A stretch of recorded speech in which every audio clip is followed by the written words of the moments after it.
Hello everyone. हमने अपनी last class में बात करी थी कि व्हाट इज़ फंक्शनल डिपेंडेंसी, और जहाँ पर हमने देखा था कि functional dependency is a relation between the two attributes of some given relation R, and we had seen कि if in a relation R there is some functional dependency alpha derives beta, तो alpha की हर एक unique value के लिए हम beta की एक corresponding unique value को फाइंड आउट कर सकते हैं. That was the functional dependency, and we had seen कि it is of two types, the trivial functional dependency and non trivial functional dependency. I hope कि आपको clear हुआ होगा. आज हम बात करेंगे उसी कंटिन्यूशन में कि what are the Armstrong rules and why do we need to study those rules. तो जब हम किसी बड़े रिलेशन की given set of functional dependency को चेक करते हैं कि these all functional dependencies are holds good और दीज आर ट्रू, तो उस कंडीशन में हमें एक large set of functional dependency को चेक करना पड़ता है. तो उस large set of functional dependency को चेक करने की जगह अगर हम उसको रिड्यूस करके चेक करें तो भी वही रिजल्ट आना चाहिए, और उस चीज़ को, उस रिड्यूस रिजल्ट को कैलकुलेट करने के लिए हम उस फंक्शनल डिपेंडेंसी सेट का क्लोजर सेट कैलकुलेट करते हैं. ओके, तो closure set of the functional dependency is a reduced version of given original functional dependency set. Okay, तो जहाँ पर हम ओरिजिनल फंक्शनल डिपेंडेंसी सेट को f से डिनोट कर रहे थे, ध्यान दें, तो वहीं पर हम क्लोजर सेट को उसके f प्लस से डिनोट करते हैं. तो इस रिडक्शन के लिए we have to study some Armstrong axioms और आर्मस्ट्रॉन्ग रूल्स, जिसमें से कुछ हमने कल प्राइमरी आर्मस्ट्रॉन्ग रूल्स देखे थे, तो आज एक बार फिर से उनको रिवाइज करते हैं और फिर हम बात करेंगे एडिशनल रूल्स की. तो the first one is reflexivity rule, where it says कि if alpha is a set of attribute and beta is subset of alpha, then alpha derives beta. That was the reflexivity rule. Next one was augmentation rule, that says कि if alpha derives beta is a true functional dependency on some relation R and some gamma is another set of attribute, then alpha gamma can derive alpha beta. Sorry, gamma alpha can derive gamma beta. Then transitivity rule says कि if some alpha derives beta is a true one and beta derives gamma is also true one, so by using transitivity rule we can find alpha derives gamma. That should also be true. So these were some primary rules. We have some additional rule also. Let's see them once. The union rule says कि if alpha derives beta and alpha derives gamma, then we can combine both of them, and then alpha will derive beta gamma. Just opposite of this, decomposition rule is there, which says कि if some alpha derives beta gamma, then we can decompose them and alpha will derive beta and alpha will derive gamma also. Then the last one is pseudo transitivity rule. It says कि if alpha derives beta is the true functional dependency and some gamma beta derives delta, then we can replace the beta by alpha by using transitivity rule. So gamma alpha will derive delta will be a true functional dependency. So these all rules will help us to reduce the given set of functional dependency in a relation, and which will help us to calculate the closure set of given functional dependency. So let's have an example for this. So here is my example. A relation R is given with some set of attributes, where those attributes are some A, B, C, G, H and I, and certain functional dependencies are also given there. Those functional dependencies are some A derives beta, A derives B, A derives C, some CG derives H, CG derives I, and B derives H. Okay, So now by using various Armstrong rules, how we can reduce this original functional dependency set and calculate the closure set of functional dependency F plus. So now by using various Armstrong rules, as we know that there is a transitivity rule which says that some alpha derives beta and beta derives gamma, then alpha will directly derive the gamma. So by following that rule, here we can see that some A derives B and B derives H. So we can directly find out the value of H by ignoring B with the help of A. So we can write A derives H. Then we can see that CG is deriving H and CG is deriving I also. So by using the union rule, we can write CG derives HI. Okay, so till now we have seen four rules, four original functional dependencies. Then last one is B derive H. So we have, by using union rule, we can reduce these two and we can combine. So A can derive B and C like this. My CG can derive H and CG can derive I. So we can write it CG derives HI. And finally one rule is left. So we will write it as it is. My B derives H. So now we have reduced my original functional dependency set into these three rules, and we will also be assured that whatever the functional dependencies has been given in the original functional dependency set will also be followed by this closure set of the given functional dependency set. Agree?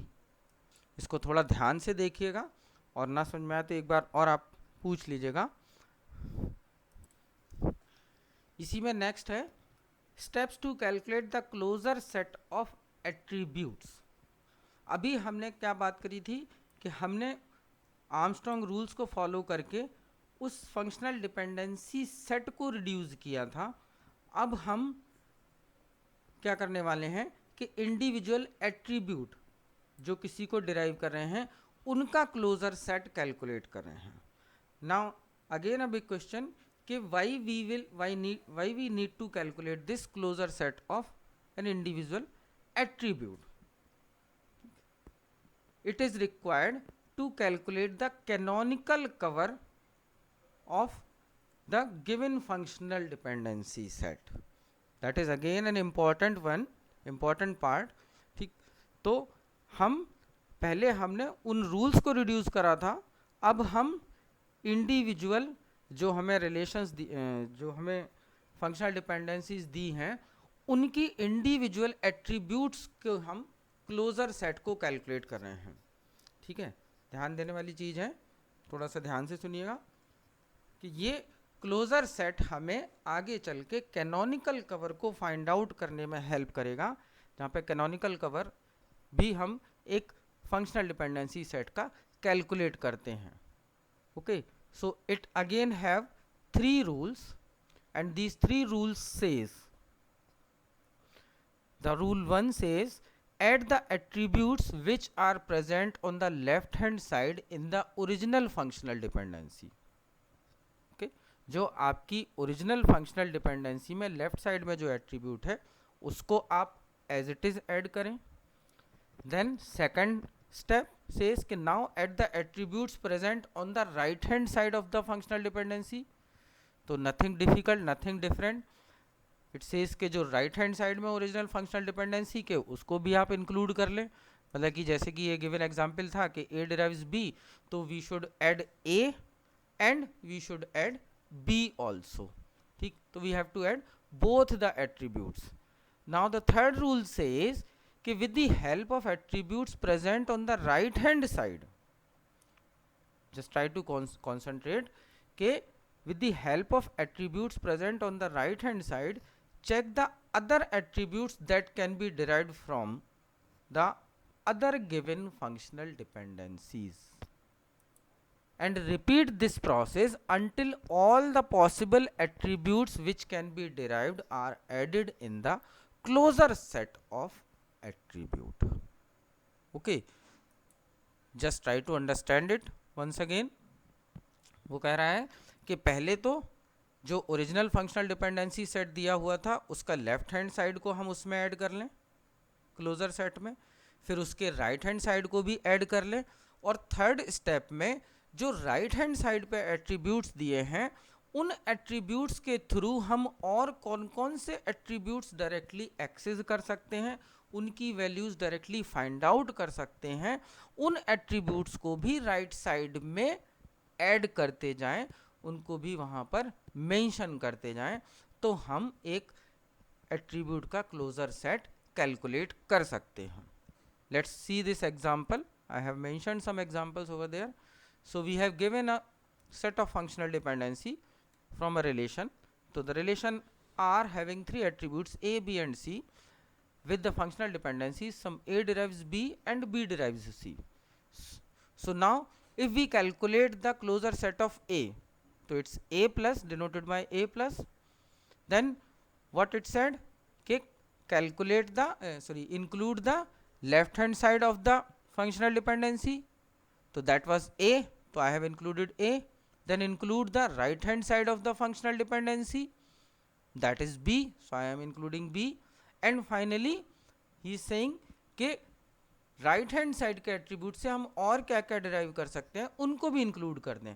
तो B can derive C, as we can see कि B से हम C को derive कर रहे हैं, तो we will also mention the C over there. Agree? Clear है? ठीक, एक बार फिर से according to the given rules as it says कि include the left hand side of the given functional dependency, that is A, I am including A. Include the right hand side of the given functional dependency, that is B, I am including B. And then observe the right hand side element or right hand side attribute ke what we can derive from those right hand side. So from that right hand side I can derive B derives C, so C will also be included over there. So this is the closure set of A. This is the closure set of A. Same like that, let's try to calculate the closure set of B. So we have a functional dependency of B. So B, the left hand side is B, so we will include B. The right hand side is C, so we will include C. Now we will observe the right hand side attributes. So by C we cannot calculate anything else, as in the given relational functional dependency set we cannot calculate anything else from C. So the closure set of B will be only B and C. And finally if we talk about the closure set of C, so here we can see that C is not deriving anything. So in that particular case the C will be able to find out its own value itself. इसका दूसरा aspect अगर हम देखें जो हमने functional dependency में देखा था, तो हमारा मेन एम यही था कि with the help of N attribute या किसी एट्रीब्यूट की वैल्यू की हेल्प से हम उस गिवन रिलेशन की कौन कौन से एट्रीब्यूट्स को यूनिकली आइडेंटिफाई कर सकते हैं. तो यहाँ पर A से हम A, B और C तीनों को यूनिकली आइडेंटिफाई कर सकते हैं, B से हम सिर्फ B और C को यूनिकली आइडेंटिफाई कर सकते हैं, और C से हम सिर्फ C को ही यूनिकली आइडेंटिफाई कर सकते हैं. तो here I am mentioning a note कि as we can see that A can access all the attributes directly by calculating the closure set.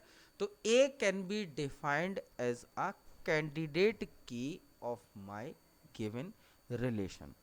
It is another important topic in itself कि how we can calculate the candidate key or super key in some given relation. जहाँ पर हमें उसका concept clear नहीं हो रहा है, तो हम उसको इस तरीके से find out कर सकते हैं. इसी कंटिन्यूएशन में एक और एग्जांपल देख लें. तो एक दूसरा रिलेशन दिया है जहाँ पर हमारे पास कुछ ज़्यादा एट्रीब्यूट्स हैं. तो A, B, C, D, E हैं, और फंक्शनल डिपेंडेंसी सेट जो हमारा है वो है, फर्स्ट फंक्शनल डिपेंडेंसी है A derives B C, some C derives B, some D derives E and E derives D. Okay, we have designed it in such a way तो now we will try to calculate the functional closure set of individual attribute. तो let's see how we can do that. तो A का functional A का closure set calculate कर रहे हैं. तो ए के लेफ्ट हैंड साइड पे ए है, तो we will include A. Right hand side में बी सी, तो we will include B and C. Okay, now we will try to find out कि what we can calculate from B and C. तो B यहाँ पे कहीं नहीं है left hand side पे, तो बी से हम और कुछ वैल्यू कैलकुलेट नहीं कर सकते हैं. आई hope you can understand it. तो बी से right hand left hand side में कुछ भी नहीं मिल रहा है, बी से कुछ भी ड्राइव नहीं हो रहा है, तो B will block itself at this point. अब बी से हम आगे नहीं बढ़ सकते. Next is C. तो सी से हमें क्या मिल रहा है? बी. फिर से हमें क्या मिल रहा है? बी. तो बी ऑलरेडी उसमें है, तो हम फिर से हम आगे कुछ नहीं बढ़ सकते हैं. तो the closure set of A will be A B and C. Agree? I hope you understand this. Now we will try to calculate the closure set of B. तो B is not deriving anything, so B can find its own value in itself. B सिर्फ अपने आप को ही identify कर सकता है और किसी की वैल्यू को हमें नहीं दे सकता है. तो बी के क्लोजर सेट में हमें बी ही मिलेगा. Then third one is C. तो वंस अगेन सी में left hand side is C, so I am including C. Right hand side is B, so I am including B. Then we will try to find out के what is deriving my right hand side. तो B is driving nothing, तो it will again stop here. B will be stop there. Okay, तो हमने A, B और C का closure set निकाला, जहाँ पे हमने लेफ्ट हैंड साइड और राइट हैंड साइड दोनों को कैलकुलेट करके जो रूल्स दिए थे उनके बेस पर हम निकाला. Then we will try to calculate the closure set of D. तो right hand side left hand side of this functional dependency is D, तो I am including D.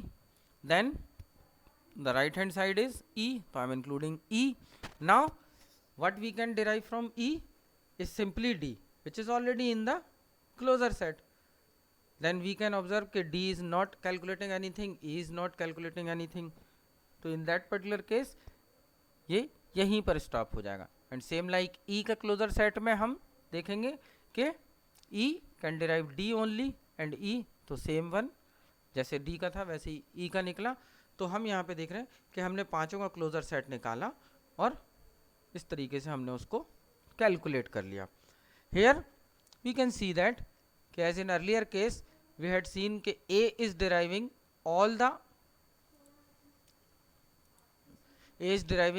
The attributes और A is being able to find out the value of all the attributes. So A was considered as the candidate key. जबकि यहाँ पर इस case में ऐसा कोई भी क्लोजर सेट नहीं निकला जिससे हम बाकी सारी की सारी चीज़ें कैलकुलेट कर सके, है ना. तो उस पर्टिकुलर कंडीशन में अगर हमें कैंडिडेट की बनाना है या कैंडिडेट की मेंशन करना है, तो here in this particular case my candidate key will be the combination of some 2 और more attributes. Just try to understand it कि अगर मुझे इस रिलेशन में कैंडिडेट की फाइंड आउट करनी है किसी भी एक टपल की वैल्यूज़ को यूनिकली आइडेंटिफाई करने के लिए सारी वैल्यूज़ को, तो हमें किन्हीं 2 वैल्यूज़ का कॉम्बिनेशन करना पड़ेगा. तो those 2 values can be what, as I am seeing here कि A is calculating ABC and my D is calculating ED, where we have total 5 attributes A, B, C, D, E. So if I combine my A and D, then we can calculate A, B, C, D and E. Okay, तो इस closure set में जो candidate की होगी वो होगी A and D. और इसी में हम देख रहे हैं कि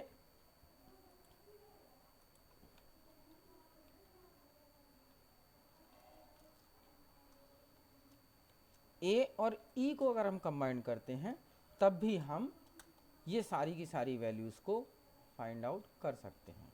तो इन this particular relation, in this particular closure set of attributes, we can find out my key or we can create candidate key with a combination of 2 attributes that can be A, D और A E. So I think this is enough for the day. एक बार इसको समझिएगा, it's an important one. आगे चल के जब हम canonical cover calculate करेंगे तो वहाँ पर हमें इस क्लोजर सेट की बहुत ज़रूरत पड़ेगी. तो आज के लिए इतना ही काफ़ी है. अगर समझ में ना आए तो एक बार ज़रूर बताइएगा. Thank you.